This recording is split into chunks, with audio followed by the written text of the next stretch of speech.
and Dumelang.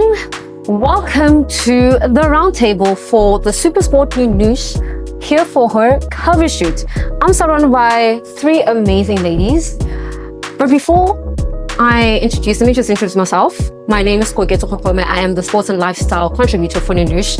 And today's not about me. It's about these amazing ladies who are our cover stars for the SuperSport Nounouche cover shoot for Women's Month. To my left, we have Simangele, an undefeated boxing Union and South African champion. And over there, you probably know her if you watched before. That is Lerato, a sports broadcaster, a SuperSport anchor. And to my right, we have former football player for Banyana, and currently a SuperSport analyst, first female to be employed by CAF. Let's go, doggy! I mean, ladies, I just introduce yourselves now. I just introduce you guys. How does it feel just hearing your accolades? Because I know I've seen it with busy women in this industry. You get an achievement and you just move on to the next, and you forget to actually take it in. So how does it feel when I said, wow, you guys are cover stars and you have individual accolades on top of that? Let's start with you, Sma. It's quite exciting, but when you sit back and actually look back, that okay, I actually did it.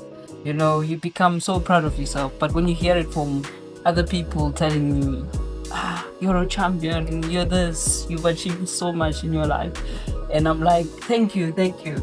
But it doesn't really sink in until you're on your own and you're like, okay, this is actually me, according to what I've been, what I've done, and what I've achieved. You know, it's quite it's an honor.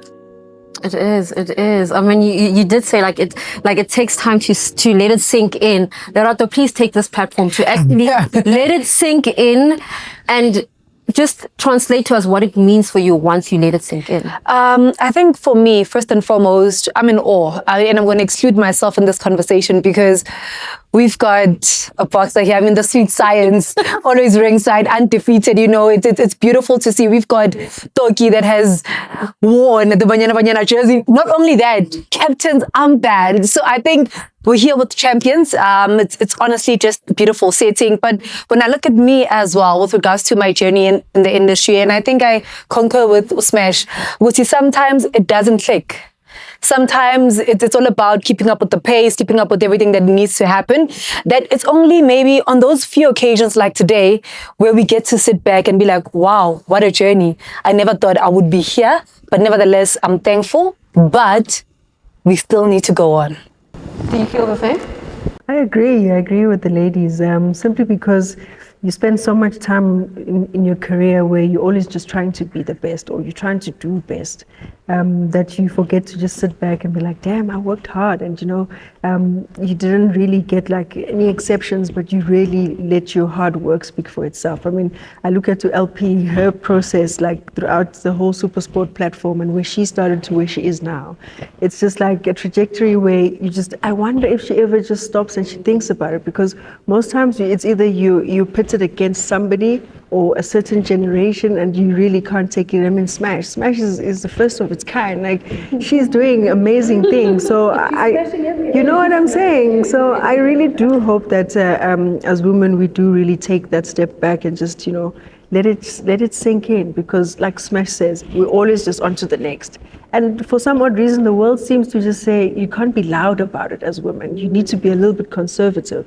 So yeah, hence I just always say, for me, the narrative now is that women are strong, they're beautiful, but also bold. So I hope we can really just, walk in that power. Oh, walk in that power. I'd like for you guys to actually take us back to the first time you felt seen and celebrated in your respective spaces. start with you, Amanda. That's a tough one. And it's a tough one, really, because in our space, especially women's football, there's just so much that is happening. I mean, women's WAFCON just concluded now, the 24 edition, and our girls are still facing some of the challenges that we used to face in our time. And it's really unfair, but for me, I then, resorted to the fact that you cannot wait for someone to validate you or to celebrate you. So I think as a group, as a collective, I've learned that you have to pat someone on the back if they're doing something good. So I just walk with that, just to really make sure that people are seen, and you just ensure someone that, you got this. No, I certainly have to concur, because we forever have the spotlight on us with Toki. So it's always a matter of, you're seen, but are you really seen? Like, people watch you, but are they really watching? So I think I concur with Toki in terms of saying, I think we have to be those people to other people. So we have to make sure that when we pass on that baton, we make sure that they feel validated, and they know that they are seen, they know that they're doing a good job. Because I think, Toki, every time we go live on air, you know that everybody's watching. The scrutiny is it's crazy. So at least if you do have that one message that comes through where Lerato, Amanda says, you're doing good, kiddo, keep up. So I think we can be those people for the next generation and the generations after, and maybe it can start that cycle where we see others as well. I think with me, with boxing, it's for a female like me. Yeah. Because it's a male-dominated sport, you have to work extra hard in order to be recognized, to be seen, to be taken care of also. Because with me, I was the only female in the gym, of which I had to keep up with the guys. I had to show myself that I'm capable of it. I can also do it. I'm not a CC one, but but I proved that, and I'm always proving it day by day, night by night, fight by fight, I'm always proving it. And I think when I proved it was when I fought Gabisile Shabalala, the former WBF, the former what. And she's never beaten in South Africa, of which they started recognizing me then. That, okay, maybe we've got something good going on here. Why don't we shift and focus more on females so we can try and improve. We're still fighting that battle even now. Yeah. It's hard to be recognized as a woman. You have to work extra. I wonder though, does the pressure to work extra hard come from internal, or is it external pressure? I think both. I stand to be corrected because when you come into the space, number one, you know that you will be questioned just on the basis of you being female. It's not about what you say, it's not about your delivery. And maybe for Amanda and Smash, it's not even about how you play or how you box. It's just you being female will always raise a couple of question marks. But also now it comes back to you, because now you're looking at the respect that your male counterparts are getting, and you're trying to at least get to that level. So that means you almost have to work 10 times harder than everybody there. You have to make sure that, listen, whenever they call my name, I need to make sure that I'm prepared, I'm ready to deliver, or ready to even, take to the ring or take to the field. Do you agree as well? Yeah, 100%. I think Lerato covered that, but for me now also the importance of internal. We are so hard on ourselves. Sure, we are so hard on ourselves. I think just as women, the insecurities are just so much. So can I just say, we are here for you. Thank you. So it's just one of those where you just have to strike a balance. I feel like, you have to pour into and you have to pour out sometimes, take what works for you and take what doesn't. And I think for me now, the biggest challenge has to be internal, because you almost second guess yourself. In as much as like Lerato is saying, you work hard and some of your counterparts, you're just like, but I'm smashing these people, but it's okay. You're smashing them out of the park, but no one's gonna, give you that credit if you don't do it for yourself. So I think for me, it's just one of those where I wish that I can be strong enough to fight the internal battle so that it complements what I do externally. Yeah, that's beautiful. You spoke about hardships. When we introduce yourself, when I introduced you, it was more about your highlights. We know you guys because of what we see in the media. We never get to see the work that actually gets into it, the work that actually gets you to where you are at the moment. please, this is the platform now. We'd like to understand, what does it take to be an undefeated champion? What does it take to be a SuperSport anchor? What does it take to be a SuperSport analyst? I think Smash must take this. I want to hear about the sacrifices, the ugly that we never get to see. You know, it takes a lot of discipline. It takes a lot of persistence. You know, with training, you are all in. You are all in. If you are undisciplined in boxing, then it shows up in the ring anyway. One way or another, I have to earn. I have to make sure that I eat right. I have to make sure that I'm in the gym, sparring, even though there are some exercises that I don't like, but I gotta do them because I have to. Like sparring, I don't like sparring. Who likes getting punched? But I have to do it because it's what I want, and it's actually what heals me from the inside. Every time I train, it's fantastic. I feel good. I feel good to what I've been through as a child and taking boxing, and then through that, I also found my voice in boxing. So, being a woman, you need to have a voice as much as you can find. You know, I think it's beautiful. Beautiful. Even the way in though, Smash, before you actually get to the ring, if you were not disciplined, if you were not running, that way in could be a nightmare for you. Trust me, it will be a nightmare because they take 30% if you're overweight, and they will still make you go run an hour and drain you even more. If you don't make the weight, either the opponent takes the fight or don't take the fight, or they cut 30% off your purse. And the belt depends on what's on the table. And if you are the champion, you're actually fighting for nothing. Exactly. Even if you win, you don't get the belt. So there's consequences to that if you're not disciplined. If you don't eat right, you might even, boxers do vomit in the ring. So a lot happens. In boxing, it takes a lot. It takes a lot. But mentally, you need to be fit. I think 70% it's mental. 30% it's just physical. So it's all about mental. Do you feel the same?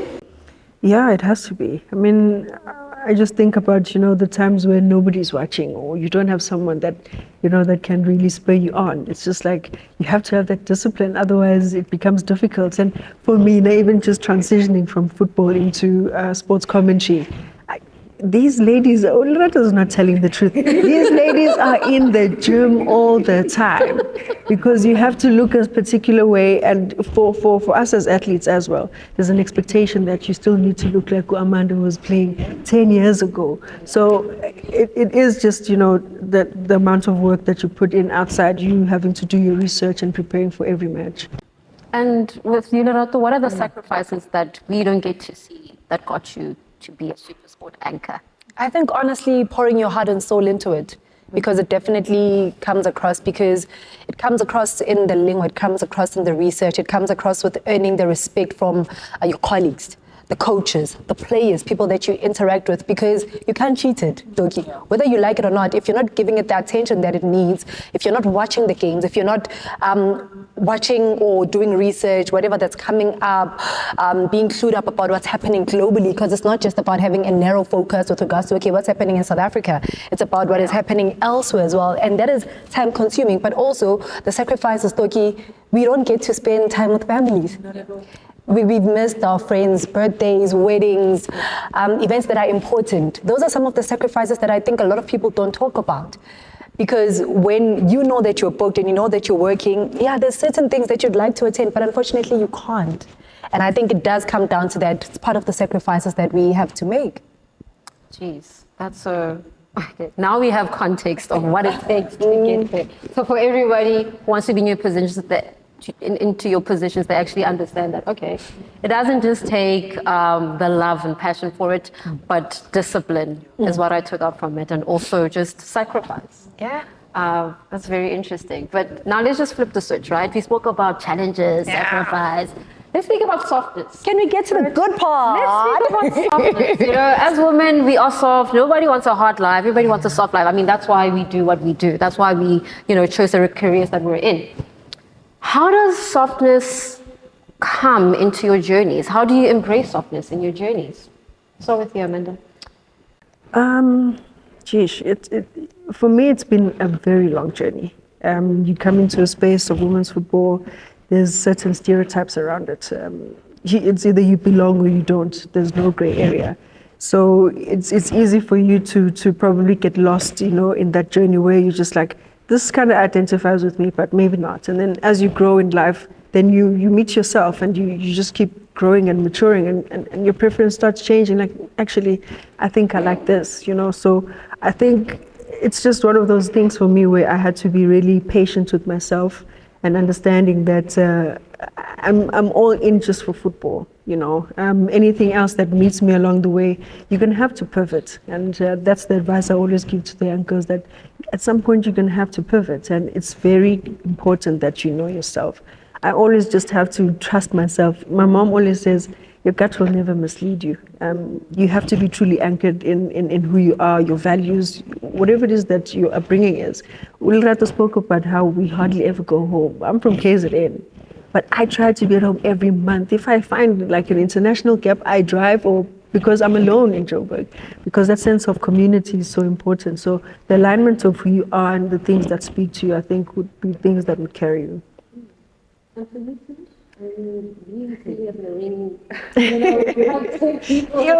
I don't think there is any softness in boxing, because through my preparations, you gotta be tough. You gotta take whatever coach brings to you. You gotta run, you gotta spar, you gotta do everything. And then I think the softness that I might have after a fight. Yeah, once you win, okay, you just want everyone to pamper you. Guys, I did great. So just some celebration there and there. But I think that's about it. But all throughout, you just gotta be strong. You just gotta be tough. Keep your head high. Wow. And for you, Lerato? I think Toki is a classic example of the softness in football. I think, like she says, that she's anchored in something. I mean, Toki has her own style, from the way she dresses to the way that she projects herself. So I think it's in finding those key moments where you don't have to be tough, especially with us, because it's such a male-dominated industry where you have to show up and show off. But it's in the quiet moment where you're like, okay, I can still be very soft. I can still wear a very formal, nice dress, and still be respectable and still be able to deliver with the same attitude. So for me, it was in finding my voice and understanding that I don't always need to be tough. There's moments where I need to pick and then decide, we're going in hard. No, it doesn't call for a hard Lerato. It calls for a Lerato that's ready to listen, that's ready to take away whatever that she knows and is willing to accept new information. So I think that's where I sometimes find the softness in what I do. Can I just say that if it wasn't for storytelling, right, I wouldn't know any of you. And that's like the power of storytelling. I see you guys on TV and I'm like, okay, this is the way to go, right? I want to be like her. And even growing up, I can imagine that you all have role models. Yeah. Let's talk about the power of storytelling, right? What impact has it had in your career, and what do you hope it, just carries on inspiring you? Like you rightfully say, I also just grew up watching Abu Porsche on TV, and I'm just like, damn, I want to be there. These ladies are so awesome. They play football, and for the longest of time back home, we didn't have a women's soccer team or girls team, so I played with boys for most of my life. So just having to find yourself and be like, wow, the power of storytelling. There's a reference. There's someone I can look up to that's doing exactly what I'm doing. But then you like I was saying, you go through these stages and it's like, but I feel like I need someone that probably looks like me or represents what I stand for. So the visibility is there, the representation is there, and it's just like, okay, there's a role model. And I had to also find myself and be like, so nobody actually looks like me or likes what I like. So I have to be that reference for someone else that's going to be like, actually, this is my preference. So Lerato, like she says, it was a difficult journey just to find myself and to have my own style, because you don't know whether in our space it's going to be welcomed. It's just like, okay, no, suits are a little bit too powerful. They're just for the guys. Who are you to wear a suit? And then I had to be a little bit feminine and wear heels. So yeah, I think that's just it for me. Yeah. And you know, I think when you introduced me and you said SuperSport anchor, I think the right title would have been a storyteller. oh, Because okay. I think at the core of what we do, Doki, we tell stories. I remember my first day on the job and my director, the first thing that she said, tell a story. Everybody likes a good story. I was panicking. I was like, I've got stats, I've got this research. Tell a story. And for me, it's practically everything. When I think about a game, I think about the story. I think about the person that is sitting at home that might be going through a lot of challenges, that is looking forward to just seeing me smile, seeing me talk about something that they love, seeing me talk about maybe their favorite team or their favorite player. And I need to give them a reason to smile at that particular moment. So Doki was talking about representation as well. When we had the likes of, we still have the likes of Abokero Shabalala, Julia Stewart, Motsirisi Mohono, Thando Moeng, you can relate. You know, it makes you even more determined to want to achieve more because you look at where they've set the bar. And you're always, you know, looking at yourself in the mirror and you're thinking, okay, cool, I know I need to bring my A game. Because those ladies, they did the most for the industry and they're still doing it even now. So it's for me, listen, storytelling is everything. That's everything. Do you feel the same? You feel the same passion as Lerato? I do feel the same. I do feel the same because I can say boxing brought my voice back. I didn't have a voice back then to talk about my child abuse when I was between the age of 7 and 9. So for me, it brings you get drawn to a lot of people that relate to your story, and a lot of women out there, a lot of children, a lot of people do relate to stories like that, and it helps also with boxing, building your own brand. Yeah. You know, bringing more fans into boxing to actually say, okay, I want to be like that. I was also like that. I used to grab a magazine wherever I end up at. Just watch, browse through it, and like, I know I'm gonna do sport. I'm meant to do sport, but I don't know which one. But I know I'm gonna be in one of the things. I like how you said that boxing gave you a voice, a platform, and now, you know, you use that platform for your own advocacy and speaking about your child abuse. Why was it so important for you to, because you could have just been a boxer and then call it a day, champion. Why was it so important for you to stand for something?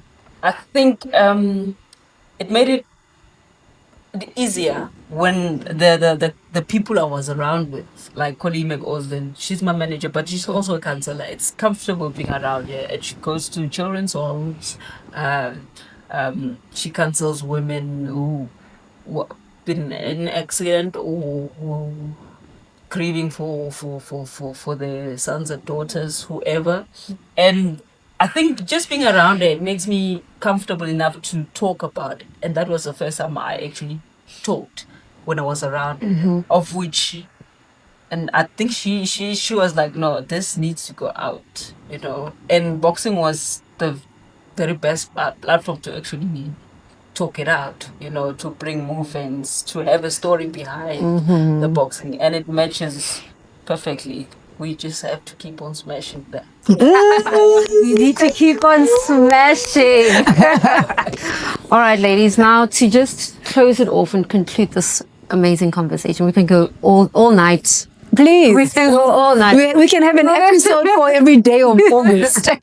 But to conclude it, I'd like to know, we'll start with you, Amanda. I'd like to know, who are you doing this for? You don't have to be here tonight. You don't have to be on TV advocating for women. You don't have to speak about Banyana Banyana. Why do you do it? Wow. I do it for the young girls who probably are told that they don't have dreams or their dreams are not valid.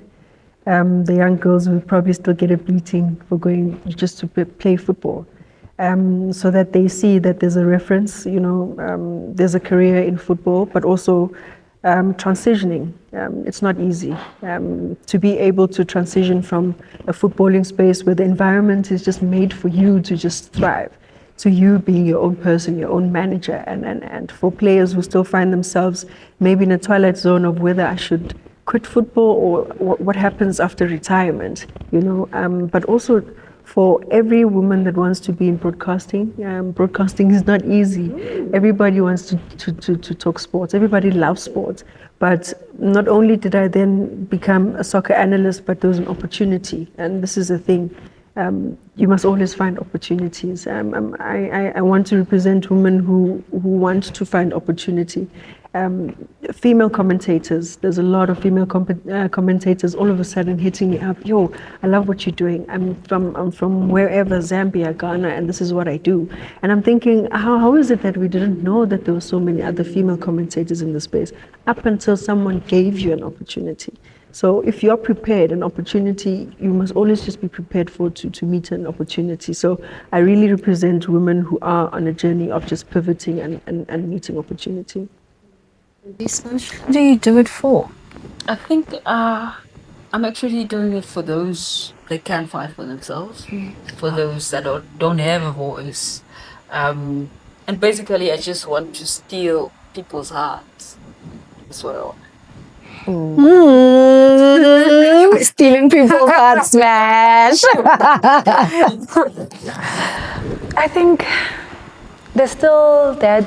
Firstly, I think I'm doing it for myself. I think there's days where I wake up and I'm in disbelief because I never thought I was good enough, or I could fit in that box, or I could be able to do this. So every day I get to do what I love. It reminds me of when I was still growing up and the self-doubt that I had to deal with. But again, I do it for the young girls that don't see themselves doing this because maybe they don't speak in a certain way, they don't come from a certain background, and they've got all of these challenges against them. But if the passion is there, you can honestly show up and deliver whenever you are called upon. I do it for the women that feel out of place, for the women that love different sporting codes, but every time they want to make their opinions heard, whether it's on social media or even in person, and people feel like they don't have a right because maybe they don't come from a certain background of big sports people in the family, or they never played any type of sports. But I do it for those people that honestly, they have every right to be in the industry, whether it is via social media, whether it is going to the stadiums and just showing up for the different sporting codes. So for me, I agree with both ladies. We honestly have a lot to do. We honestly,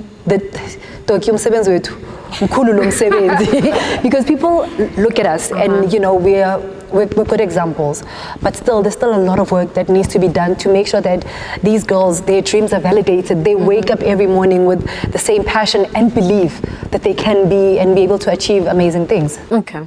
I know I said we're going to conclude, but I'm very curious because you're like, this is a lot of work, right? Yeah. At that peak of that work, how does that look? That's the final question, I promise. At that peak where you're like, yeah, Toki, smash, we made it. What does it look like? Having female commentators, for one, is not a taboo. It's across the board. We can have 10 different types of Amandas. We can have 15 world champions sitting here undefeated with us. I think at that peak is when, we can have close to every sporting code and have a leading female anchor, that is in the space, that is dominating, not just in front of camera, not just in different sporting codes. We're talking about audio operators, we're talking about camera operators, we're talking about directors, we're talking about everything. Not just what we get to see in front of camera, we're talking about print, we're talking about people that are in, photography as well, all the different aspects, producing. When we say we are here for her, it's dominating across the board. Wow. Okay, and for you, Smash, when you say, yeah, you know what, we made it, I made it, and now it's easy for all the ladies in boxing. I think that was good. Everything she's that was good, but we need, if we have to dominate, we gotta dominate, if we just have to push through. Just have to push through. Even though we have to fight extra hard to get to the top, we just have to do it. We don't have a choice. Sometimes you just don't have a choice. I'm the firstborn, I don't have a choice. I just gotta push through. They looking up to me. Yeah. So every child is looking up to me, every woman is looking up to me. So whoever is on top, you better keep a straight face. And you just have to be strong. This was amazing.